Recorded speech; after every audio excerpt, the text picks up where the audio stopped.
All right. I think we're ready.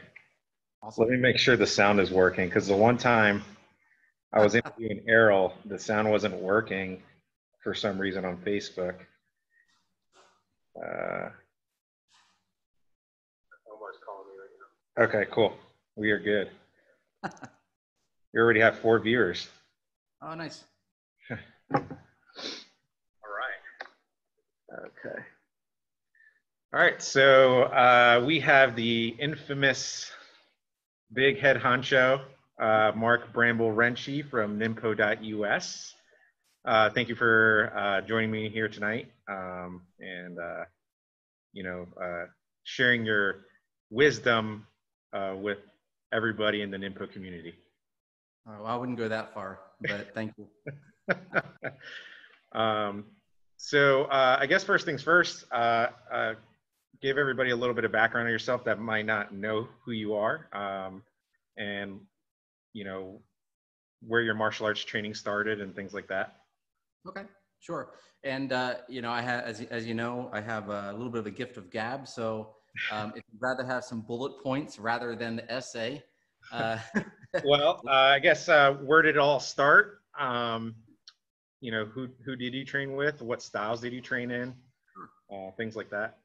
Okay, yeah. So I started training in martial arts when I was 5. What got me involved in martial arts was actually my father. And I spent a lot of time going to his karate classes. And, back in the 80s and observing that and getting to participate in him showing me some stuff at home. And at that time, a lot of the places that he would train at were places that they didn't have children's classes. So they were kind of your, this small little pedunk place, with dimly lit kind of thing and people sparring for a long time. And by today's standards, it might seem more like a Ninpo dojo than a karate school. But anyway, so from a very young age, I always identified actually martial arts with sort of family for me. And it felt very natural. When I was 5 is when I first started taking martial arts myself. But honestly, at that age, looking back on it, you don't take things as seriously as you do as when you get older. It definitely lays a good foundation. But, for a long time, I really only counted my personal experience from when I started my Ninpo training, which was 1991, and I was 15. So how I got involved in Ninpo, just like a lot of people that I talked to, during the whole ninja boom and the movies and kung fu movies as well, but the ninja movies, your Shokusugi and all that kind of stuff. And always wanting to, I'm sorry? American Ninja. Oh, yeah. Yeah. There's some pretty bad ones out there. Yeah, I won't get into the ones that I really like. But anyway, so, you get this image about it. But there was no kind of ninjutsu or Ninpo dojo around. So you kind of like stuck going to your Taekwondo school down the street. And there was one I went to for a bit over, I think it was Oxford, Pennsylvania, training at. But, having a child's mind, sometimes it kind of goes back and forth between different things. But when I was in high school, a friend of mine at the time was an instructor at a ninjutsu school, and it was in Rising Sun, Maryland. And I lived in Pennsylvania, so for those who aren't familiar with that kind of whole setup, basically, right in the corner where you have Maryland, Delaware, and Pennsylvania, the tri-state area. I was near Oxford. It was probably about an hour on a decent day to an hour and 15 getting to the dojo. So going down there, and when I first went there, of course, growing up seeing these movies, and going there with my father as well, who was also he wasn't going to participate. He was just going to watch me. And when I go there, and the lights were all off, the open sign was on, but everything was off, and we're kind of like looking at each other. But I was, and we started seeing silhouettes moving inside, and that was sort of my first impression of a Ninpo dojo. But so it's kind of interesting, it would have been very easy for a lot of people to kind of just say, and we're out of here and leave. But, that was essentially, it was kind of fit in with the image we had to a degree. But, you also think of this old, at least, in my mind, I'm seeing all these movies. I'm thinking there's some old master in there who has like the big, what's it, Pai Mei beard and kind of thing, and throwing it over the shoulder and yelling at everybody. And I didn't find that at all. I actually found a very charismatic young guy who, did my first class. I think he spent maybe 15 to 20 minutes with me training. We did like katate ichimanji no kamae. We did, some very rudimentary blocking, and then I got to sit down and watch the class grapple. So the grappling is actually what sold me. And I joined on the spot, joined that night, just dove right in. It was exactly what I wanted. And I got up to, it was at that school, I think it was about yellow belt. So that would be roughly about, somewhere in 9th Q somewhere for a lot of the Koryu schools or the people that follow the Q system. But, and then my father started training with me. So it was a very, it was an awesome experience. It was a very big bonding experience. And to kind of date this a little bit, we would spend our time driving down there, listening to Nirvana's first album and Pearl Jam's, I'm sorry, not Nirvana's, but the popular one. Right. I don't insult the Nirvana fans out there. And Pearl Jam's 10. And that was huge, right? So that was very impactful. And I always had such fond memories of those points, right? So even to this day, when I talk to my dad, we'll talk about, different types of training, what training was like back then compared to what I do now. So after about a year being at that place, I was asked to step in as an assistant instructor and continue my training as well. And at that point, honestly, one of the funny things was, just like a lot of people that are in martial arts, young people, there comes a period where the attractiveness of it, dims a bit for a lot of people. Mm-hmm. And I start realizing, well, I'm a teenager and I want to do, other kind of things. And I was really big into like street hockey, football, anything that basically was brutal was kind of my thing. So, it was very synchronistic that I was at that point in my life where I was like, I want to hang out with my friends and kind of live that normal life. And then when I walk in and to be asked, by the owner, Sensei Jesse Shanks Jr. to teach, and, I was a wise guy. Lewis Sensei, I think you might identify with this a little bit. It kind of, I'm not putting any words in your mouth, of course, but but I think I could say this. So, he was basically like, we're going to do this, we're going to do this, we're going to do this. Very, just kind of very direct, very militant about it. And what do you want to do? Yes or no? And, me being a teenager and being really stupid, I was like, what if I say no? And luckily I didn't say no. I said yes. And immediately that day I started assisting in class. And, it became my world very quickly. So, me going from 3 times a week quickly went to, I was going 7 days a week. And that was between teaching, that was my own training as well. And also I would travel to a further location on the weekends. So I literally, just was like, eat, sleeping, and breathing Ninpo as a martial art.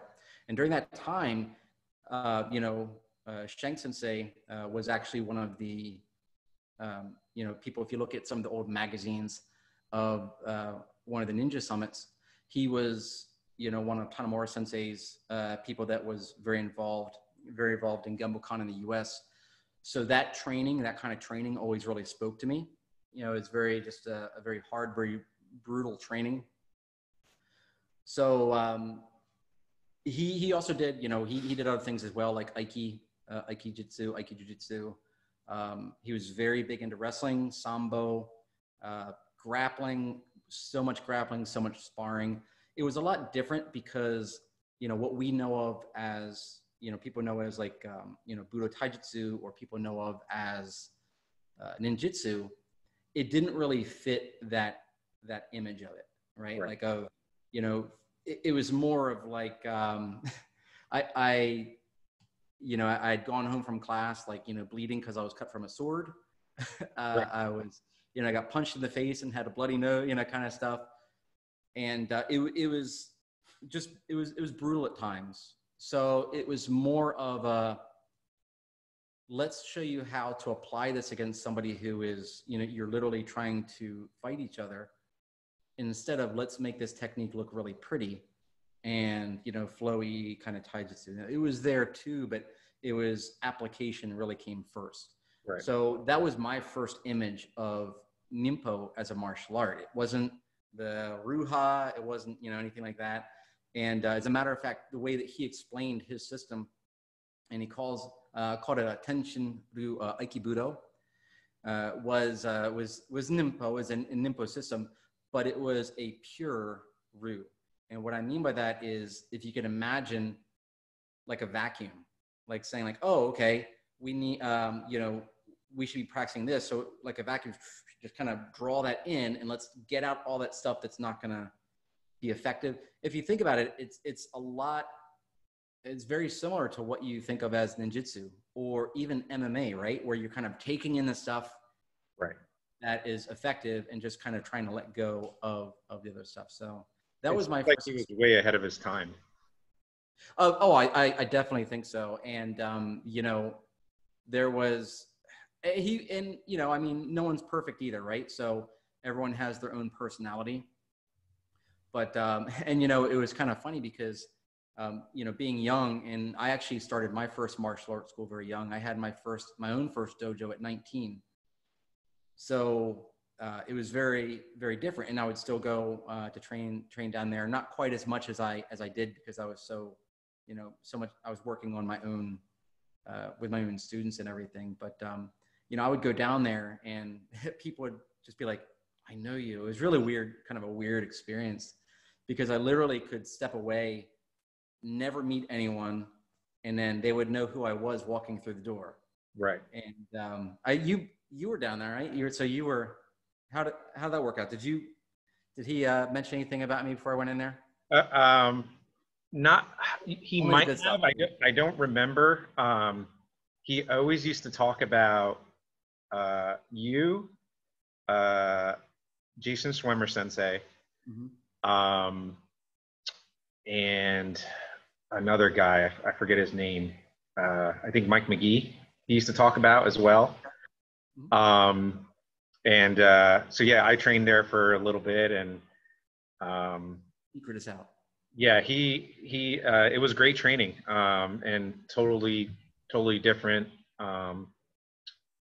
Totally different than what I was used to, because I came from Taekwondo, you know what I mean? So this was like, we get to learn all these different things, and it was just, I used to love going to class. I never missed a class or anything like that. So, but yeah, he definitely used to talk about you a lot, and said that you were destined to be his successor. Anyway, so yeah, so that's funny, because one of the things I actually did was, I forget when it was that I spoke to him, and it was maybe 2 years or 3 years ago or so, and we were talking about the idea of him wanting to make sure that what he did went on, right? So right. Somebody that had done the core stuff that he had done, because honestly, like a lot of what he did, I mean, we did like so much shinobi, we did all that cool stuff that kind of appealed to that movie sense that I had when I was a kid. But I told him right there is that I will not let this die, that this will go on. And this is where, if you see that the red and black belt that I have, the Tenshin. Mm-hmm. But what I did was I reorganized it. Wasn't a very big traditionalist. And, perhaps maybe I was persuaded by peers of, go and do the Ruha, do all that stuff, and you don't know what you don't know, right? So you get interested in that as well. Like for me, I was interested in everything. So what I did was, that's where I started organizing the Tenshin, but instead of the Aikibudo, I wanted to reorganize it into something just in the way that he had done, into something that I felt that was going to be a little bit more mainstream or relevant to modern people. And that's where I reorganized it to Happo Bujitsu. So Happo, 8 directions, Bujitsu, martial skill. So basically Happo is like all encompassing of Bujitsu, but it's that same mentality. So essentially it's a lot of kuden, right? It's a lot of that, the mental. He's a very brilliant guy. It's so smart.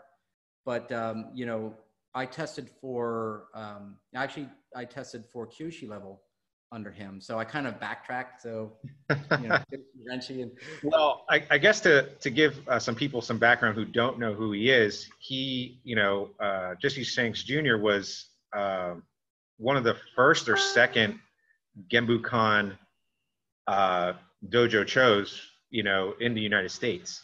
I think the first might have been Chadwick Minge, or he might have been, or Shanks Sensei might have been the first. I don't know. It was one of them two. And, you know, he was pretty high up there on Tanemura Soke's food chain. You know, he was like, you know, up there. So, you know, being trained by somebody like that holds high value. Yeah. And, you know, and honestly, like, and I'll kind of get to this, but I always felt like, and I'd even told this back when I was a member of Genbukan, I told this to Tanemura Sensei, is that I felt like I've always been his student. Because, you know, from the very beginning of my Ninpo training, you know, when I left Shanks Sensei's school, and I still visited, I still, you know, would stop by and do some training, but sort of like kind of going out to find something else, was after my fifth dan test, and just I had to fight like 4 people at one time, and I had this one guy, I had my arm pulled off to the side, and this one guy came up and a roundhouse kicked my knee while all my weight was over it. And I know I should have Thai Sabaki, but it's pretty difficult. Somebody's here. I had my back against a shuriken board because I wasn't exactly allowed to run, which would have been my first choice. So I was like, all right. So I was going to put my back against a wall so at least no one could get behind me and choke me out. And I had a student at the time who always did a lot of grappling with me. He was one of the guys. So he knew a lot about what my strategy was going to be.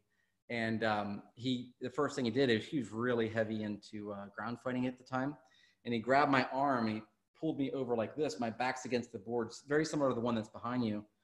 And the guy came up while I was like that, and he just did a straight roundhouse kick to my knee.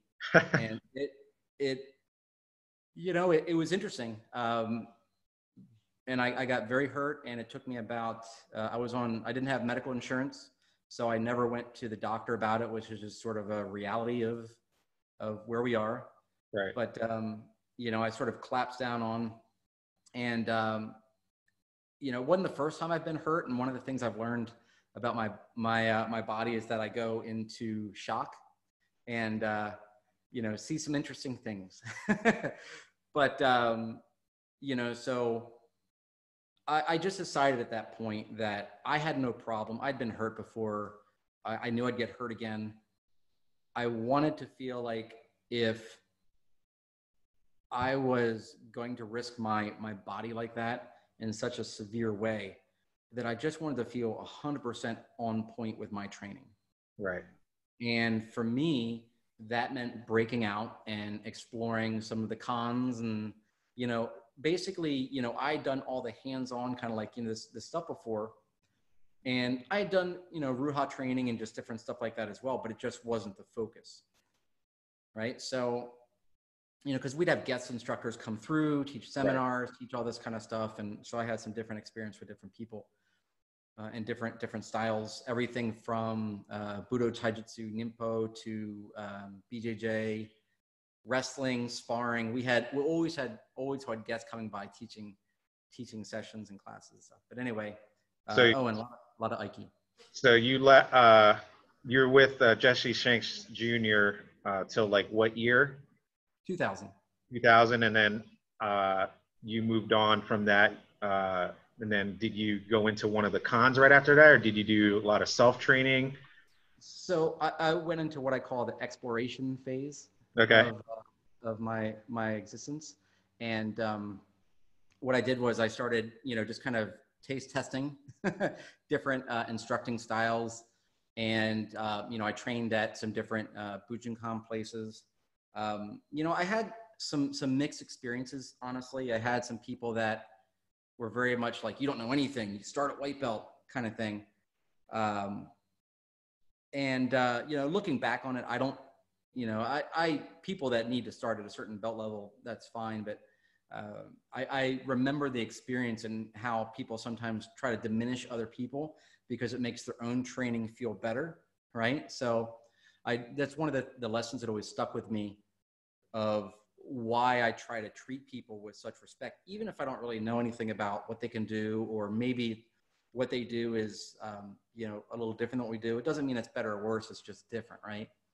So I started training. I did some training with some Bujinkan instructors at the time.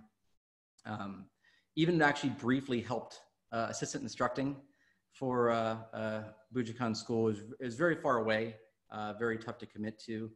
And then, you know, at that time, Manaka Sensei was actually living in, I don't think it's not the Baltimore area, but it was just like, basically like on the outskirts, right? I think it's like down, you know, 70 or something like that. So to give, sorry to cut you off, but to give some people some background who don't know about the cons and things like that. So there's 3 major ninjutsu organizations in the world. There's more, but the most 3 popular ones is Bujinkan, Jinenkan, and Genbukan.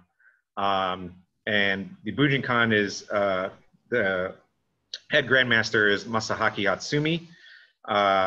Jinenkan is Manaka Unsui, and the Genbukan is Shoto Tanemura.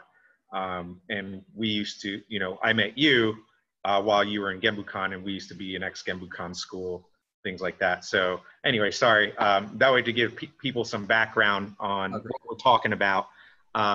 So you met Manaka Sensei, and he was living in Maryland at the time?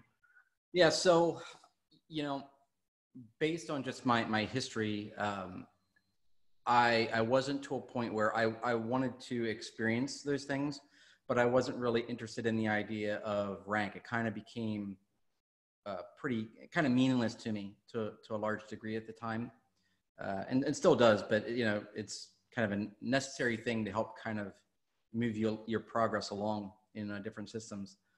But so my first experience was I was actually invited to go and meet with Manaka Sensei directly, and you know, drove down there.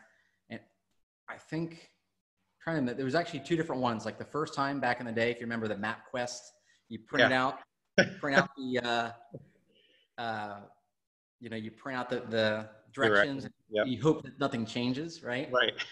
So I didn't go like to Baltimore much at the time. So the first time I was going to go down and jump in a class, I got totally lost. I ended up in I guess it's considered a bad area of Baltimore.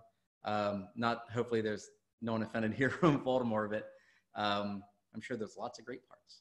Yeah. But, you know, so that didn't work out too well. But so I was like, all right, I need a better plan. So I did some more due diligence, and then I was able to go down and meet with him. And it was a really interesting experience because I didn't know what to expect. And for me, I thought it was almost just like going to be like a very like, hey, you know, come down, we'll talk. If you want to join, you know, Jinenkan, go ahead. And if not, that's fine.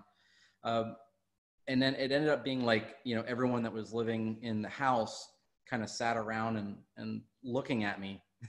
And, you know, and I was asked some different questions. And my impression of Manaka Sensei is that he was extremely kind. He was an extremely friendly and forthcoming person to me. And, you know, you can just sense people's, you know, hearts when you, so I thought that was great. And, you know, so I stuck, I think it was like 2 years. I was a member. I didn't rank actually in it. It wasn't really something I was interested in though. So I'd go down and train with him and some of his high ranks at the time. And, you know, so I did that.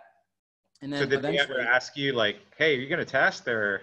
No, I mean, I kind of would just go down. I wasn't like there every single week. Oh, okay. Right? You know, it wasn't like I wasn't like on the radar of, you know, I'd go in, and honestly, like some of the times I'd go down there, he was traveling to teach somewhere, or, you know, I don't know if he may be going back to Japan or something like that.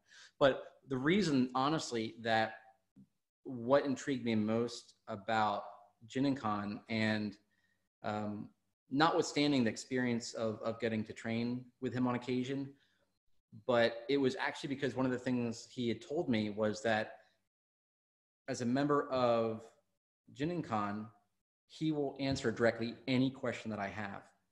So if you kind of rewind back to 2000 when I hurt my knee, I had spent a lot of time like sitting on a, you know, I was working and I'd sit on a stool, and I would spend like 7 hours a day translating.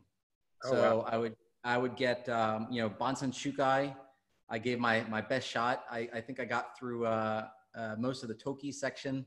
Of course, I was on Shoshin and all the good chapters. So there was a really big internal training for me, more like a ninjutsu kenkyu, right? So Naoi Yumio sensei translating. Okase Heishichiro was a really big author, researcher of ninjutsu that I liked.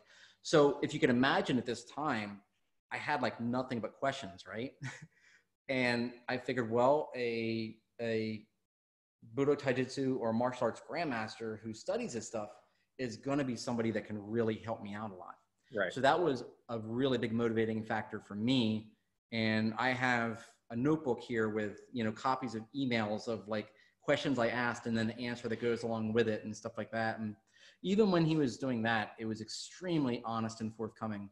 And I think it just spoke volumes about his nature, his spirit.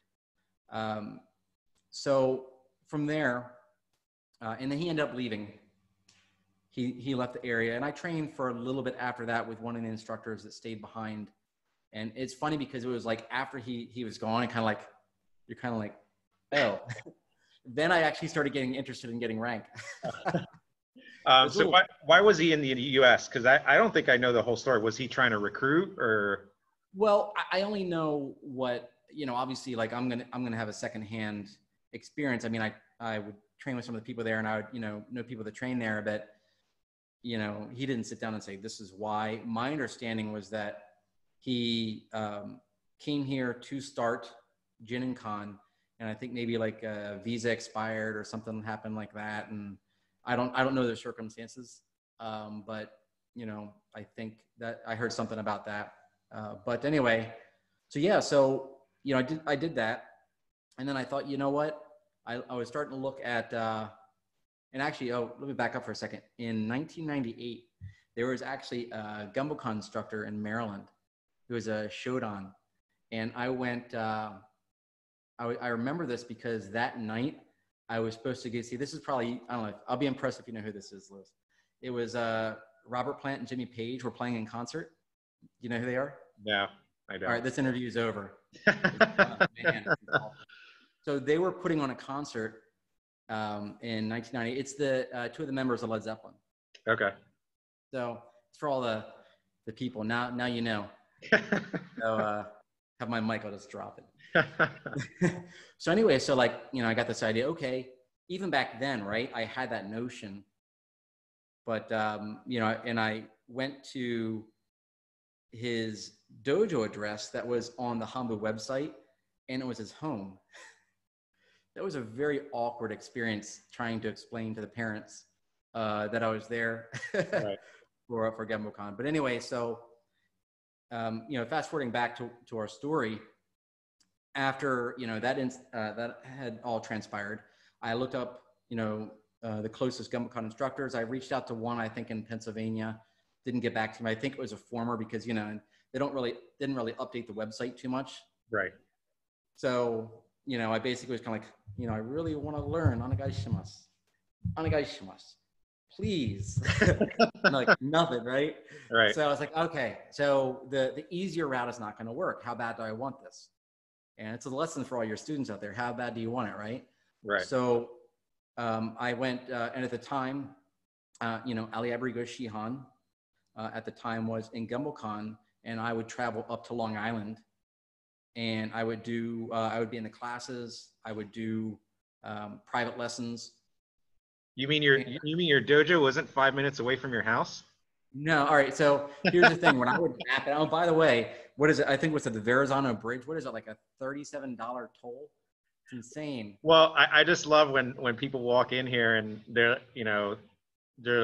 take a class or something, and I'll be like, hey, so you want to join? And they're like, oh, it's too far. It's like 20 minutes away.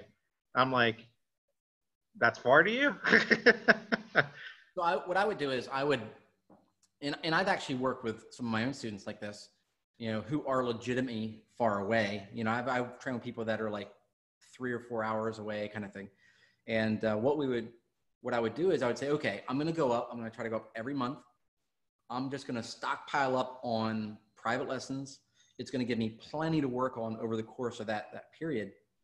And, funny story, I tested for Shodan twice in Genbukan. And the first time I tested was with Ali Shihan and some of his instructors. Very, very big school, very, very welcoming, very kind, just an excellent experience. And they were like, basically, I got to test from 9th Q up to 1st Q in one sitting. I mean, I'd been training for a long time. I knew the techniques. So that must have been tiring, though. So about 4 hours. It's about 4 hours. And to answer your question, since we're talking about time, the map said it would take 3.5 hours one way for me to go from where I lived all the way up to the dojo. But as anyone that's been in New York knows about traffic up there, yeah, it's crazy. It would never take me less than 5.5 hours one way to go up there. So it's a huge commitment of time and resources. So in my test, it's really funny because I'm just kind of like, I had all these henka, all these variations, and I'm just like, all right, I'm going to let it fly, right? Let's show them what it can do. So we're doing it, and we get to Shiken. Now, I wasn't allowed to have any restroom breaks, no water breaks. That was the rule. I could do from 9th Q to 1st Q, but I can't do any breaks. Wow. It was insane. So it was more of a test of like spirit, right? Rather than not just technique. So I remember we got a bite, a Shiken. And I had, again, remember that same guy I was telling you about, grabbed me, and who is my grappler? He was still a student. He's been with me since 1996, long time. And he was my uke, so he probably had a harder time than I did. Right. And he comes up behind me and he chokes me like this. And I grab his arm and I pull it away from me, and I bite his arm. Now, if you can imagine, we're about 2 to 2.5 hours into the test at this point with no breaks. It was the most disgusting thing I've ever done. You get a mouthful of like sweaty. Yes. It was he was a sweaty guy. And I just remember that there was 2 people that were testing me. They just started laughing.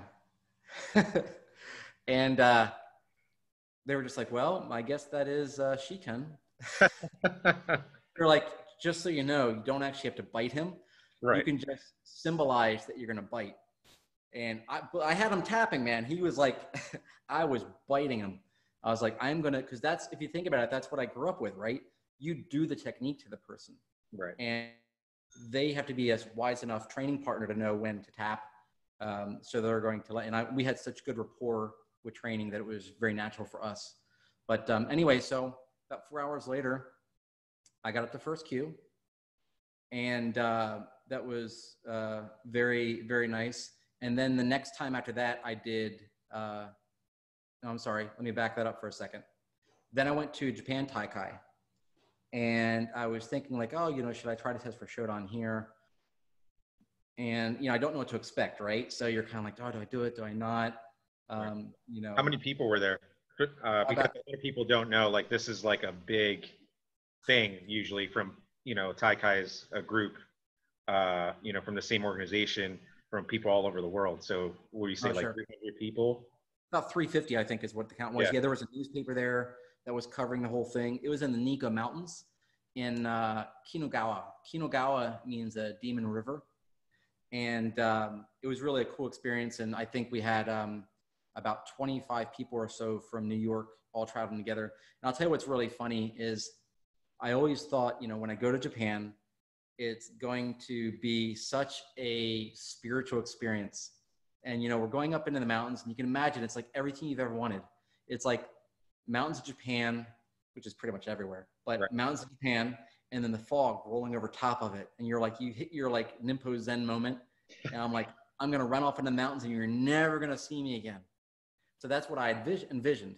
Well, I got the mountains, I got the clouds rolling over, but what I also got was about 20 New Yorkers teaching the Japanese lady who was handing out tea to say, forget about it.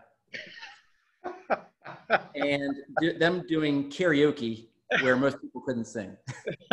Jihan could sing, by the way, he could sing. But so you could imagine me looking for my experience and forget about it. Like, you know, for an hour or two. It was a different experience for sure. But anyway, so no, I got to see, there's about 350 people there. I got to see some of the top people in the Genbukan organization testing. Phenomenal test. You know, I remember there was a few people I saw, I think they were testing for either 5th or 6th Dan. You know, just beautiful. And I was like, that's where I got my vision of this is where I need to go into this direction. So I was like, I'm in, right? And after that, when shortly after I tested for Shodan when we got back, I was like, okay, I got it. I know what it's supposed to look like. I got, you know, I knew that I could have pulled it off, but I just didn't know what I didn't know. So I hustled and tested. That's all squared away. I'm waiting. And then, you know, Shihan left Genbukan. So I was like, oh, what do I do now? And my goal had always been to be a direct student of Tanemura sensei. You know, and I actually told Shihan that at the time, that was my goal, and he was very supportive with that.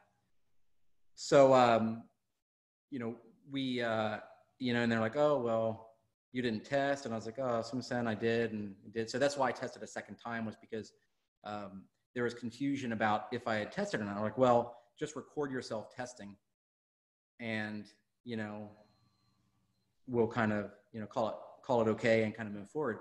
So that's why I tested twice in Shodan, once in person, once by video. So, but I also at that point became a direct student of Tanemura sensei, which I was up until, what was it, 2017, 18? I believe it was 17. Yeah, somewhere, yeah. So. So we actually have some questions here. That's why I was looking down. Sorry about that. I have the question rolling on my phone, so I have so I don't have two screens. But do you have a buzzer to tell me when to stop? Do you have a buzzer to tell me when to shut up? So George asks, do you feel that in general training intensity or style has shifted a lot from the old school days? And if so, do you think it is a good thing? You know, honestly, George, I would probably need a little bit more context for that. You know, are you referring to overall in Ninpo? Are you talking about a certain organization? You know, is there a little bit of context to that? Well, I guess we can, in the meantime, I'm sure George is watching. I'm sure he'll answer. But in the meantime, I guess let's get into the cons. You know, what are the positives and negatives in your opinion of all three cons? Okay. Yeah. So definitely in my opinion, with my experience, I by far had the most direct experience in Genbukan, had some experience in Jinenkan, not the whole Dojo Cho experience or ranking experience.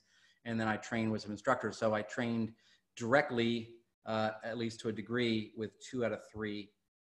So just bear in mind that that's where what I say is coming from. It's not end all be all, of course. Right.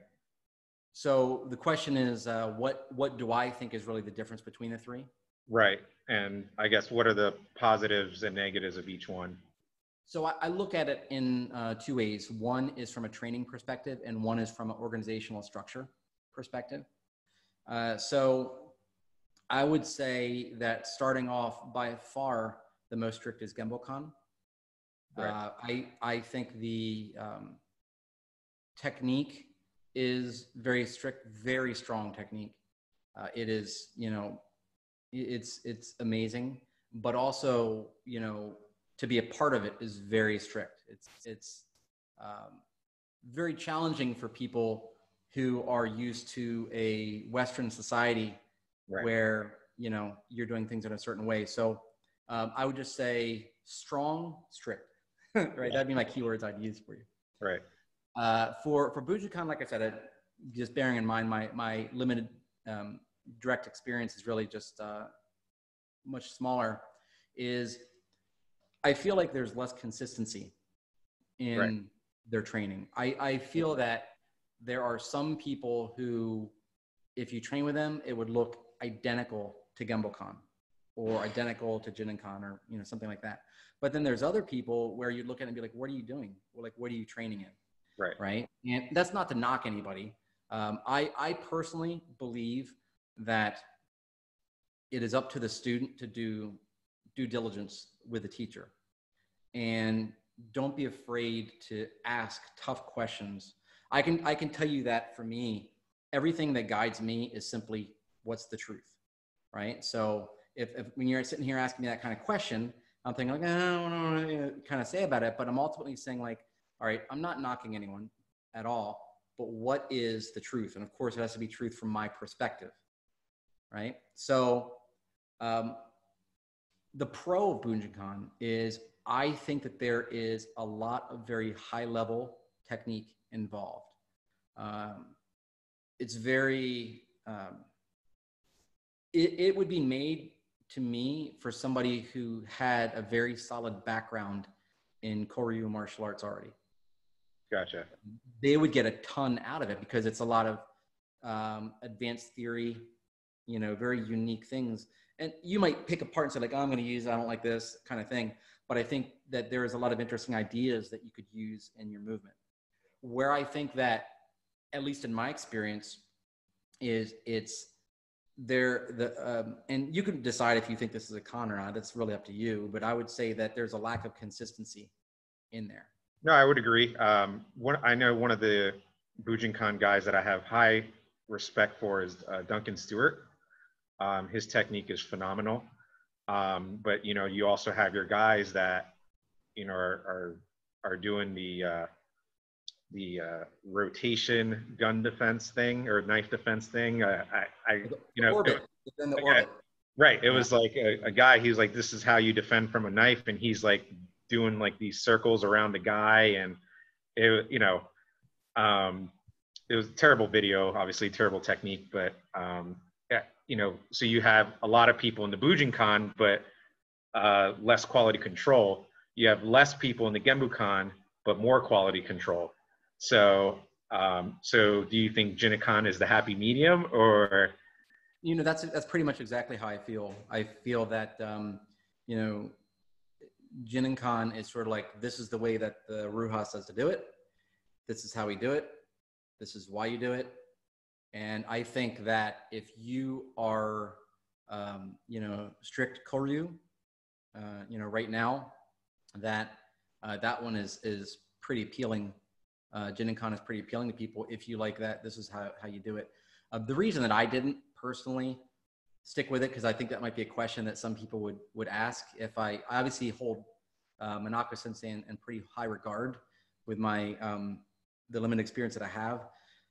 And the reason is very simple. Is for me, if you think about the way that I was brought up, it was not in that way, right? So I was used to the, hey, here's 5 people who are going to try to throw you to the ground and tap you out. Let's see if you can not get thrown to the ground, right? You know, literally, like that was some of the classes. And so it was just very different from the image of what I was looking for. You know, it's, you know, if you think about it, like an instructor kind of used this analogy one time about people's ways of teaching, is that it's like a different flavor of ice cream.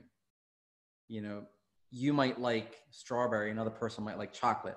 Right. It doesn't mean either one is better or worse. It just simply means that they're different. So I think when you're looking at those, if you're going to be a part of those 3 organizations, and you know, I think personally, and this is probably something else we could even talk about at some point, I think there's a lot of changes that are coming up, and naturally, right? It's, but I just, yeah, you know, I think that right now, if you're a traditionalist, Jinenkan, you know, if you like that. I personally think that I believe, you know, some people that could reference this, I don't, and it doesn't matter, but I think that Jinenkan is the smallest.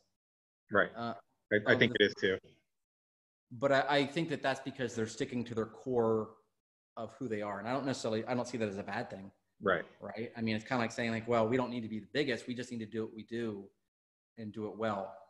You know, I think you have the Bujinkan is really big. And like you said, you know, and not everyone, but I think that there is between the consistency and the quality control and kind of everything that you have to just do your research and due diligence. But at the same time, you don't want to get wrapped up in the politics of it. And that was something I always really wanted to avoid, especially when I went to Genbukan. I was like, I'm going to do this. I am not going to get wrapped up in politics. And just like any kind of organization, yep, politics are going to happen, right? So, yep. You know, and they happen. It's just a question of when they do, what kind of person do you want to be when you deal with it? And when I do, you know, like when we do the Shiken Haramitsu Daikomyo, to me, it's very personal about you as an individual. So any step that you make has to be something that's in line with your spirit, your soul personality. So, you know, that's why I had, and I, you know, still to this day, I would love to train, you know, with some Jinenkan instructors. I think they're wonderful. They're very talented. It's just not my, like, you know, long-term speak to me, so to speak. So why do you think the Bujinkan is so much bigger than any other Ninpo organization? I think they're at like, is it like 200,000 members or something like that? Maybe 100,000. Yeah. You know, I heard a long time ago. Now keep bear in mind, this is like 2005. I heard that there was about 100,000 Bujinkan and about 10,000 Genbukan. I don't know. This is just like stuff you hear from people that teach in the organizations, but it doesn't really matter. But I think that Bujinkan is bigger. One, this is going to sound bad. I don't mean to do this comparison. It's like McDonald's. McDonald's was the first, right? So yeah. The first is the first. You can never take that away from them, right? And I'm not saying anything else about anything else. I'm simply saying, you know, if you actually look at the timeline of when the organization started with Bujinkan, Genbukan, Jinenkan, it goes from largest to smallest. Interesting. Right? So, and I think partially that goes to the fact of, you know, BJJ, MMA, Muay Thai, all this kind of stuff, Krav Maga is very popular now. It's kind of interwoven in popular culture, especially here in the States. So there is less of an interest at this particular time. I think it could shift, but you know, we'll see. I just think that that's in America. That's one of the reasons that teaching a traditional martial arts to adults is very, very difficult. With kids, you know, it's like, hey, send them to karate class. You know, they don't send them karate, send them Ninpo. It's, you know, but with adults, they're, you know, and that's not everybody. I'm not trying to lump everyone in there, even though I just did. I recognize. But I think with the adults, it's this misconception of that, you know, in ninjutsu school that we are dressing up in black pajamas and, you know, cosplaying, you know, and right, some of them are, yeah, you know, I look on Instagram sometimes and I just shake my head at some of the posts that these guys are making. And, you know, but there's other people, you know, that are really, you know, training hard and, you know, they're doing the same stuff, you know, other mixed martial arts are doing. They're training in grappling, they're training in judo, you know, they're training in, you know, they're striking, you know, your modern weapons, they're training in firearms and things like that. So I guess that brings us around to, you know, Ninpo US. You know, you have your own organization, which I'm a part of. And a lot of people, when they come in here, they think, again, you know, they think, you know, we're dressing up as ninja and climbing roofs, right? But that's not what it is. And when I tell them, hey, like we do a lot of grappling and we do a lot of like throwing like judo does and things like that, they're like, oh, really? You know, so I guess let's talk a little bit about that, you know, Ninpo US and what makes Ninpo US different from the con organizations. Fearless in moving forward into what is effective. So, you know, if you think about, and I talked about like doing, you know, how I reorganize into Tenshin, Happo Bujitsu, right? Right. So from the very beginning, my training was not geared towards, we're going to learn Tokakuru, Ninjutsu and all that. It was like, man, my teacher, Sensei Shanks, we did this urban shinobi thing one time. And I kid you not, he threw on a Domino's jacket and walked inside a Domino's pizza. Wow. Just to kind of like, he was demonstrating kind of like, and we like, no, I can't talk about everything, but you know, we had some times we were chased, you know, some interesting experiences, but you know, he was not a traditionalist, but I will say that not only was he one of the smartest people I've ever met, and I sincerely mean that he had no problem with molding the art to here and now. And I think that is the biggest challenge we face is, you know, to me, if you want to say Ninpo or Ninjutsu, whatever term you want to use, you know, Budo Taijutsu, is that at its core, it's about functionality, right? Isn't that why martial arts started? Right. It was about what's going to be functional. So if you're going to be a true traditional martial artist, don't you think that you should try to maintain your art as a functional martial art rather than only paying attention to the Koryu side? And I think that this is one of the things that's really important. It's really important to me. It's important, you know, when I was putting together, I put tons of effort and experience into the Ninpo US syllabus. And it was just very important to me that it brought forward that mentality of Tenshin, of we're still doing Ninpo, we're still doing Taijutsu, we still have all that, but realize that you're going to have somebody out there who knows how to wrestle, knows how to grapple, knows how to do all this stuff. And if you look at the old, the Sanjuroke, the 36 essentials, right? So they say you have 18 Ninpo, 18 Jujitsu. Well, why, right? So the Jujitsu, like the samurai art. So you have 18 arts that are the samurai art. So why are you learning those arts? In my opinion, is one of the reasons is because that's what you would be up against. So you need to know how to apply your ninjutsu to that. So you have to cross-train. You can't just say in Ninpo, you can't just say, and this is my opinion, of course, but it's a good opinion. But you don't just say, you know, I am a traditionalist and this is how you do the technique. This is how I've always done the technique and it never ever changes. You know, you have to also practice modern application. And, you know, while BJJ obviously did not create Newaza, it's very good at branding and marketing.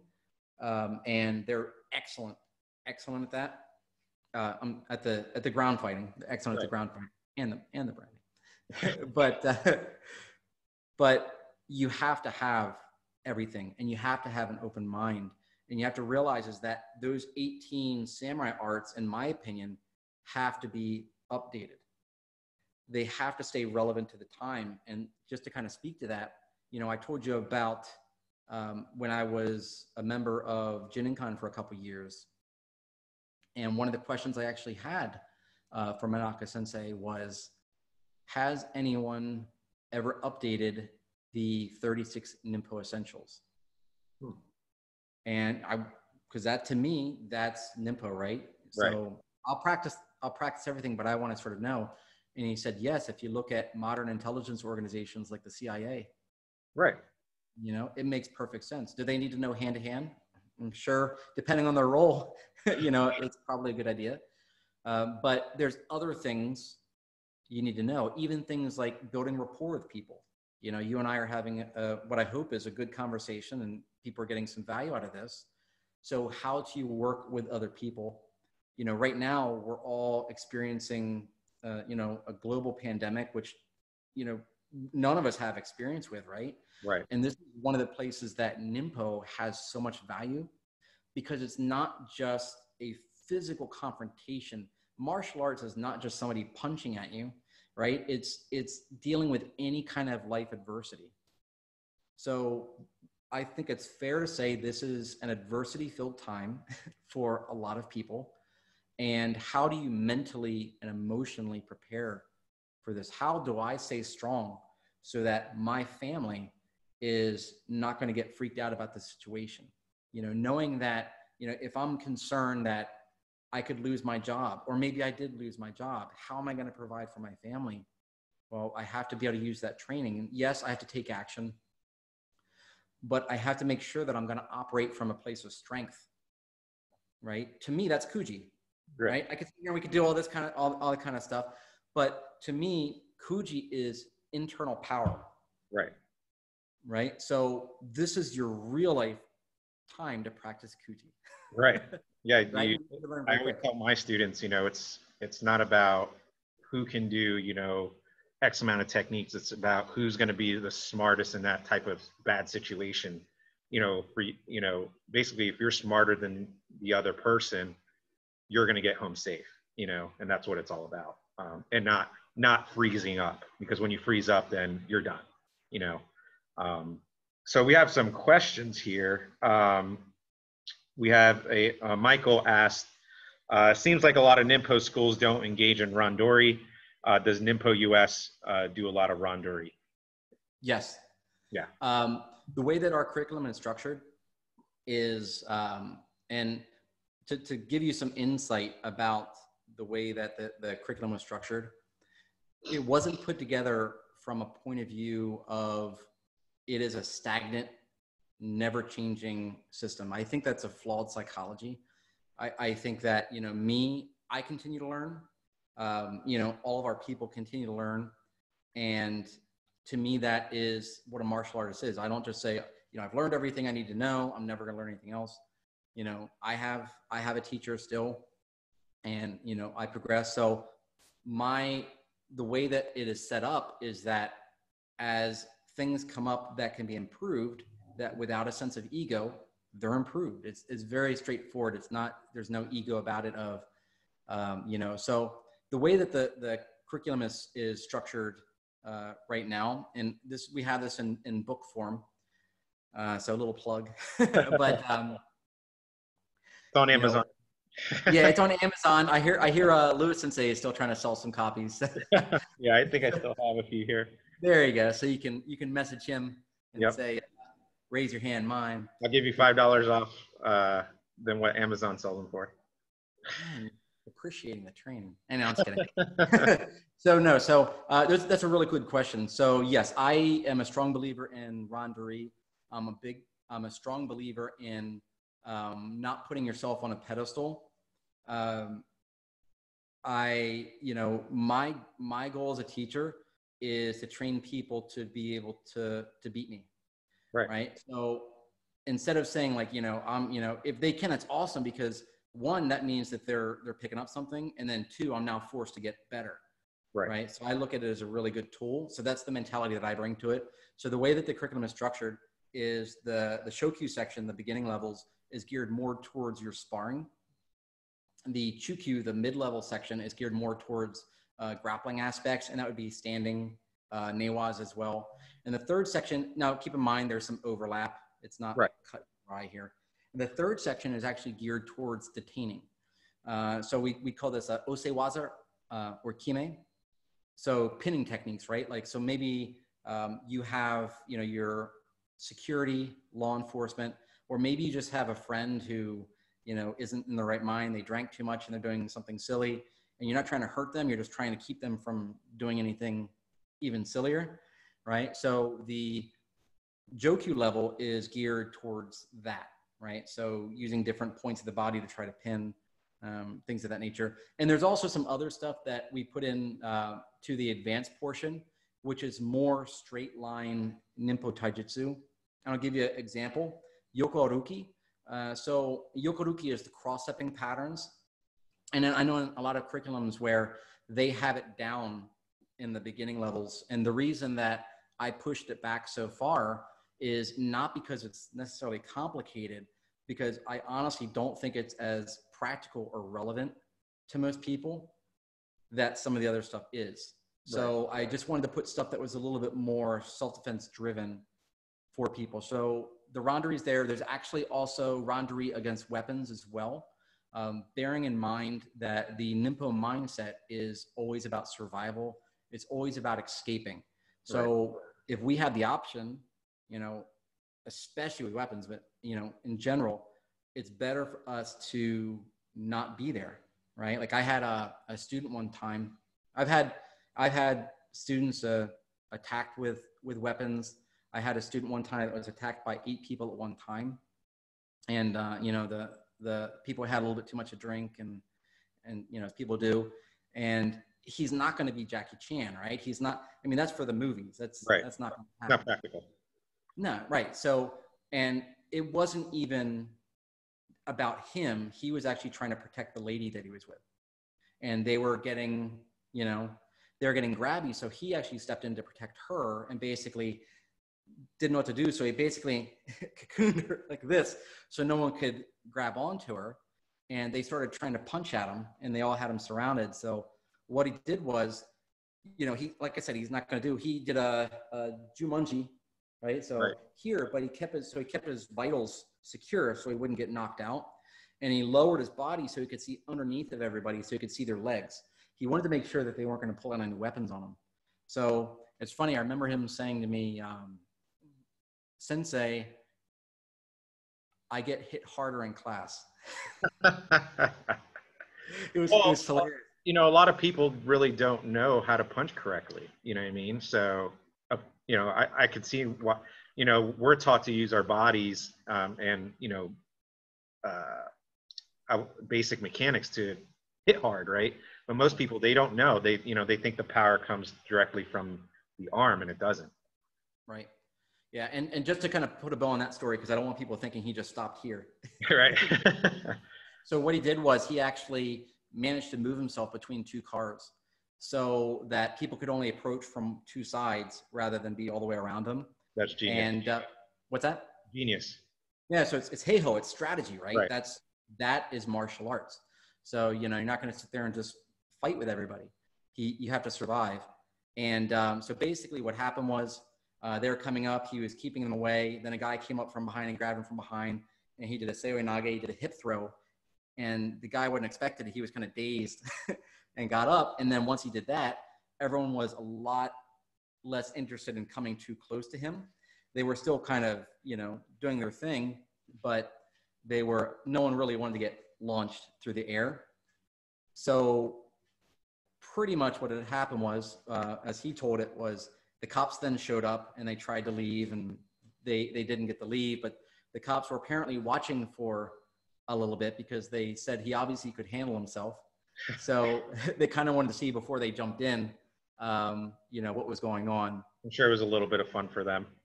Oh, you know, make it interesting, I guess. But to me, that's, you know, that's where it's at. It's not about being in a perfectly flat surface of a dojo where you have mats, you know, everything. Randori is really important.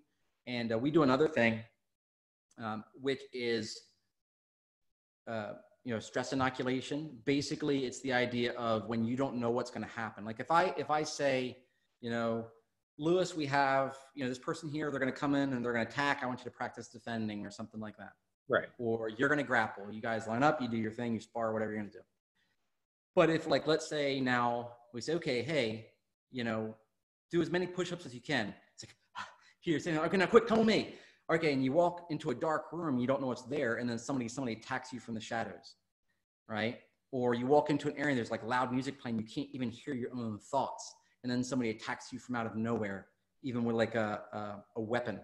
So that's another style of randori that we practice as well, being able to prepare your mind for training. And I think all of that is really important. And I think that if a dojo does not do randori, does not do grappling, does not do some form of that, then they're really missing out on a lot of opportunity to, from a self-defense perspective for their students.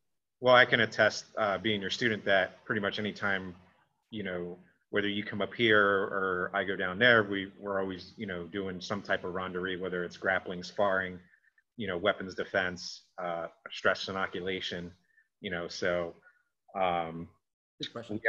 we have some other questions. Justin asked, for those who come to train and learn the martial arts, especially with a want for self-defense training, however, this person has no real-world experience in violent or extreme situations. My question, how do you assist someone in that position to adjust to that in your perspective? Somebody that doesn't really want to learn. Those who train and learn martial arts, however, this person. I guess he's trying to say, like, you know, if you had somebody coming in off the street who has never ever been in a violent situation, or they just want to learn self-defense just because, you know, maybe they just want to be prepared, you know, sure. I guess he's asking, you know, how do you, from a teacher's perspective, how do you teach them differently, I guess? Okay. Like, how do you adjust to that? So it's kind of like one of the questions I struggled with as a young teacher is, do you set a standard for everybody and they either meet that standard or they never progress? Or do you meet that person where they're at and then level them up? And I guess, honestly, my answer to that would be that if you want to have a small school, do whatever you want to do. You know, if you just want to, don't believe me, your students will be excellent. They'll be very good. But I think that you have to meet people where, you know, I've trained a lot of people that have different traumas that they're dealing with, you know, some physically, some psychologically, and you have to approach it very specifically. So the first thing that I do as a teacher is, you know, in Ninpo, you're intelligence gathering, right? So right. You need to get information about the person, and I would rather push them, but not so much that they quit, because if they quit, they have nothing, right? So right. Push them enough that they're growing, but the real skill of an instructor is knowing when to also back off. So you're trying to find that. You can't be so lax that they're not learning. And my rule of thumb is, if you're not failing, you're not growing. Right. Right. So if you're doing a randori and everything is like solid gold, you know, oh, wow, that person's amazing. I think maybe you could up your training a little bit more. You know, and that includes myself too, right? If there's something, if I'm doing like, you know, like, what can we do this to make this more challenging for it? You know, that's what I mean is you can't approach things from a sense of ego, because if you do, what happens is, and there are sometimes schools can fall in this trap, they become like a petri dish where the head sensei is, you know, the head of everything and they're the best that ever existed, but they don't pressure test outside of their group. And I just think that it's much better for you to come across. I mean, there's always someone that's going to be bigger, badder, and faster than you are. You know, there are so many variables that are involved. Mm-hmm. You know, you could just be having a really off day. You could feel ill. There's so many things that are involved that it's very tough to, you know, in my opinion, in a scientific way, to just line up stuff. So it's better, you know, and say, this is the best, this is the worst.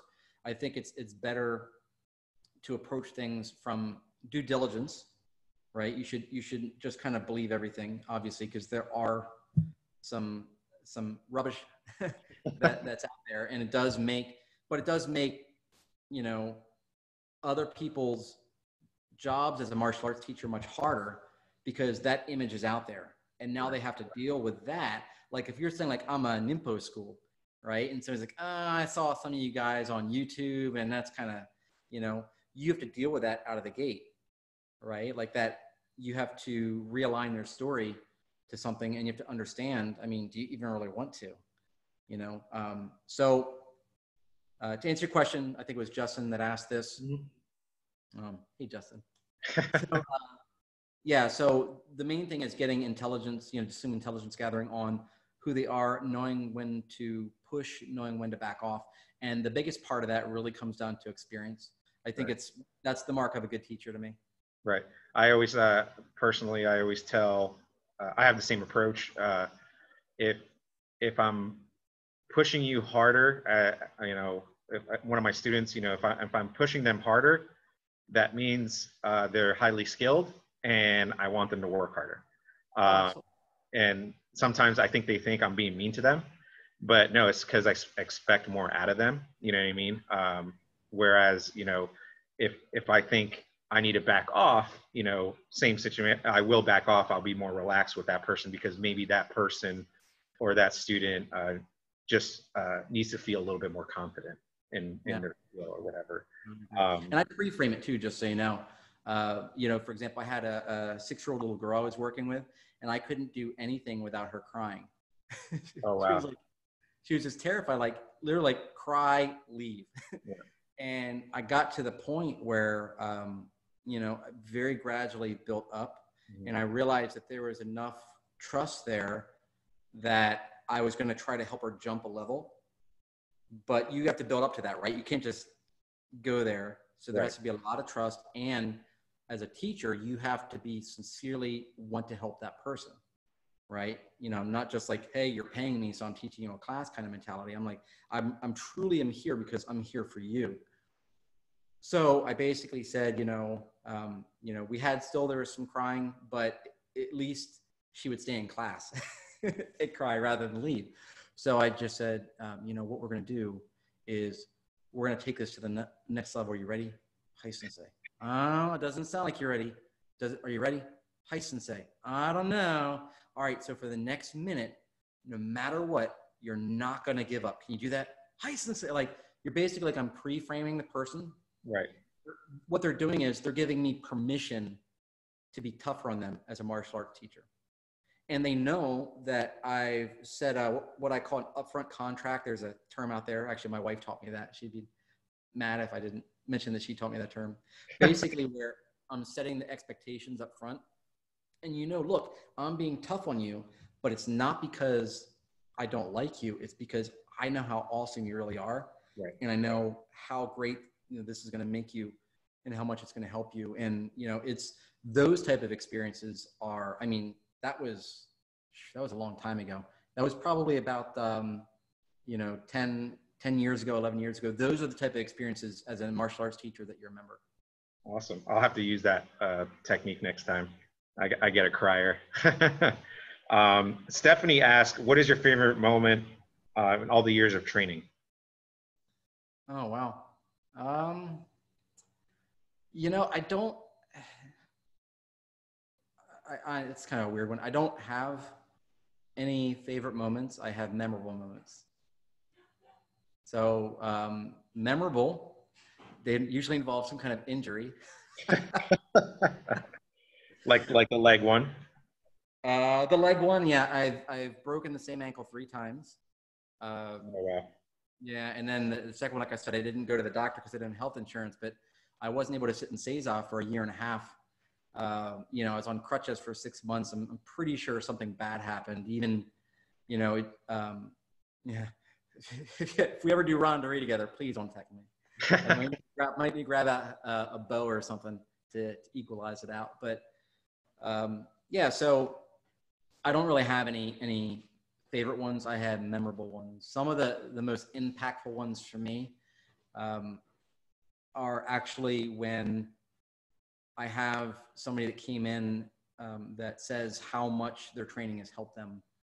And I don't mean that, you know, in a cheeky way or anything. I sincerely mean that, you know, I had a student one time who called me up. I was going out to dinner and called me up, and back when I gave my cell phone to students, don't do that anymore. So, and called me up, and I was like, hey, what's going on? It's a little bit later.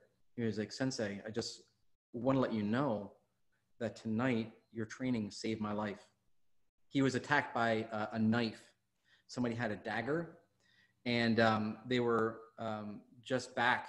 The person was just back from overseas, and they were still, working through some things, and had a weapon and drinking, and attacked my student with a weapon. And I actually have a video out there where I demonstrate the exact technique that he did.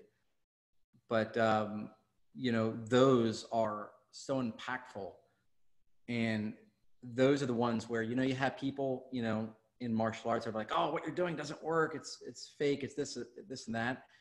And then you think back to those, and it reminds you of what your mission is and how much value that you're adding to people.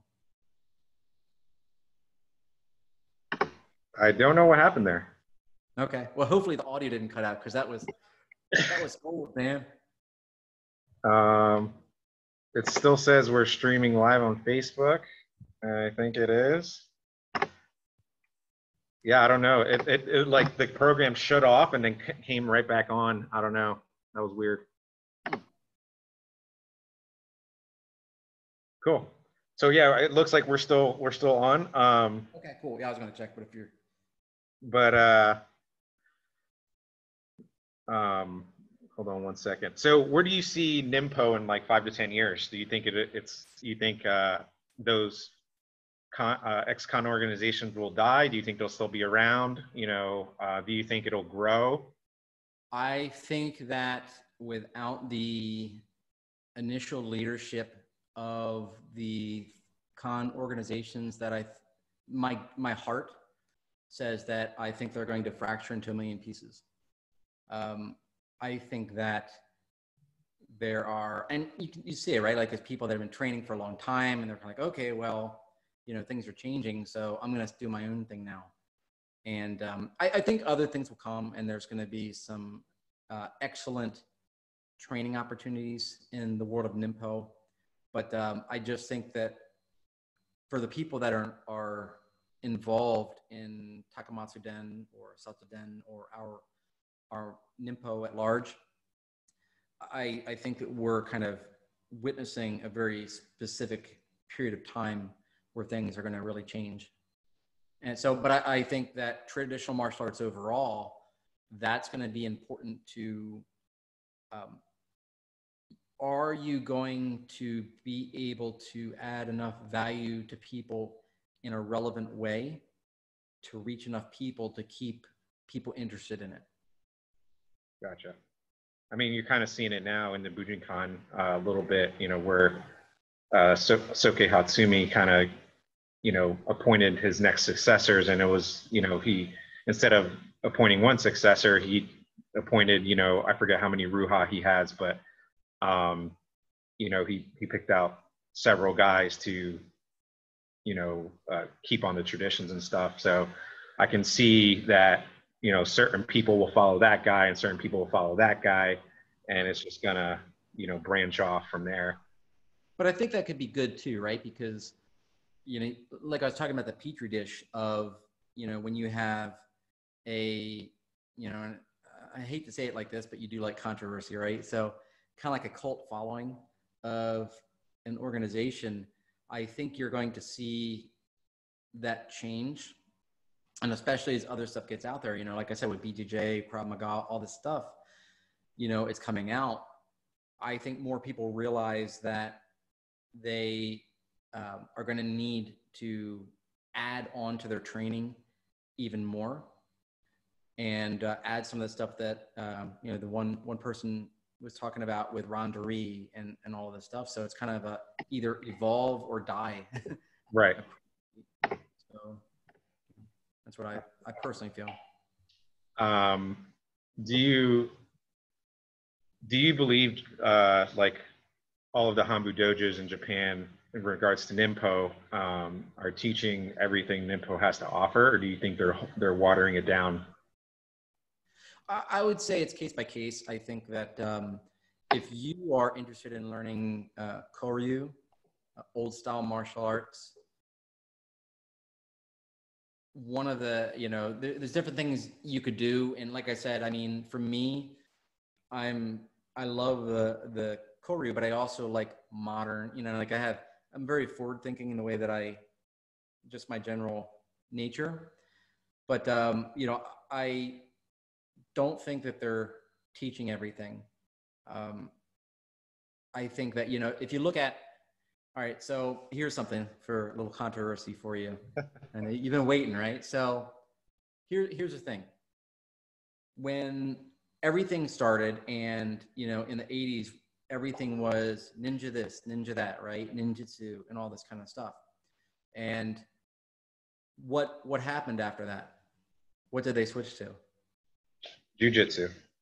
Okay, Jujitsu, Udo Taijutsu. Right. Kind of like they played out the thing, right? So it's kind of naturally evolving. So why?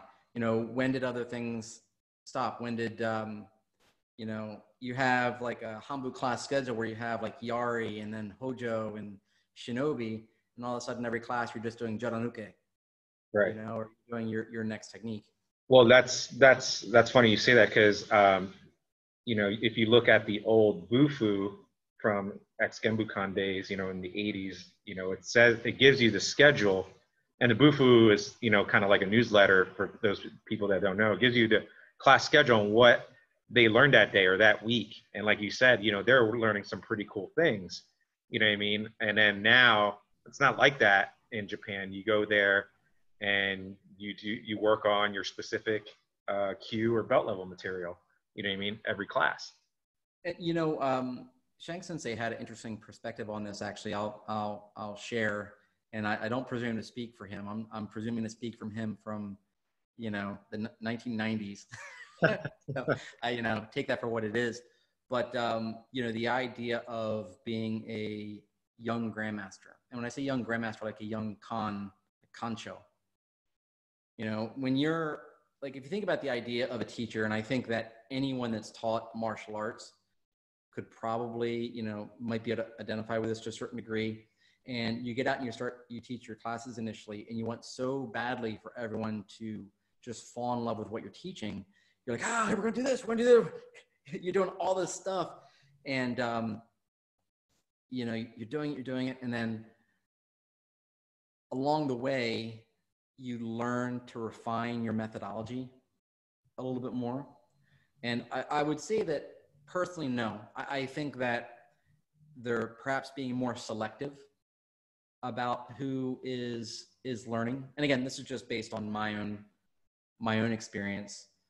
I know that there are certain things that they don't train in, that certain people don't train in now for different reasons.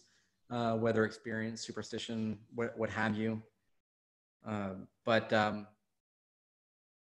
and some of it, you know, like doing, you know, like archery from horseback or entering castles and, you know, doing, you know, all this kind of stuff. I mean, you got a question like, well, would you rather learn how to, you know, infiltrate a castle, you know, and you can use when you're going LARPing? Right. Or would you rather learn how to, you know, do strategic firearms training?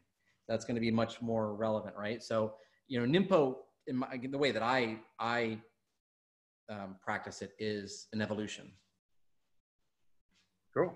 Yeah, good answer. And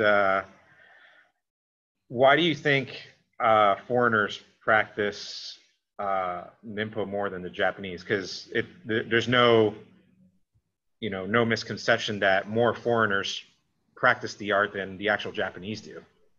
So why do you think that is?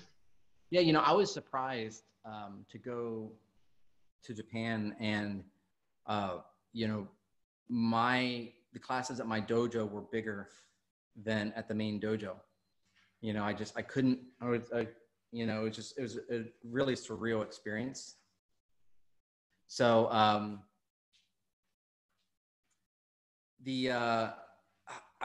think that Ninpo is a young martial art.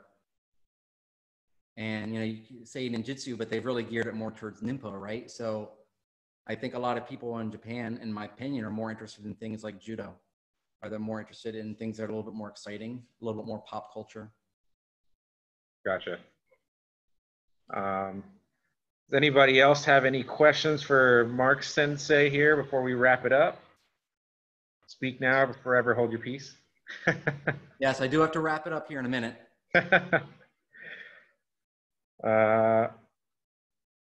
Yeah, it doesn't look like it. So thank you so much for coming on. And I didn't realize how long we were talking. Time goes by so fast. Quite a while. But thank you so much for coming on. And, you know, I can say that I'm proud to be a part of the Ninpo.us organization. I think the organization is heading in the right direction as far as, you know, what people want nowadays and the practicality of it. And, you know, it's not like we don't train into traditional stuff too, but, you know, the main focus is what works now. And thank you so much for putting on your hard work into the syllabus and things like that, and making people aware of the organization. Great. Well, thanks for having us. Appreciate it. Thank you. Sayonara. Right. Sayonara.